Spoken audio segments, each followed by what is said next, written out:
Alright everybody, welcome to my channel. Today I'm going to replace the lock battery. That's our lock.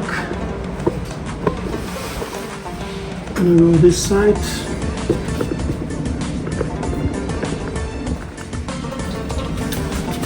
Remove this cover and pull this out. Those are the batteries.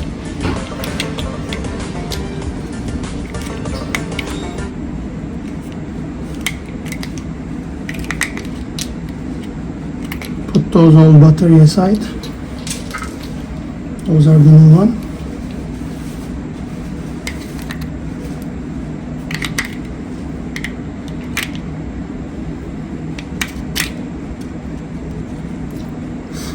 And then you're gonna see I'm gonna install like this. Push down and put the cover back on, and that's it. Press the button and see if it is working. Alright, thank you very much for watching my video. Please subscribe my channel and let me know if you have questions. Thank you.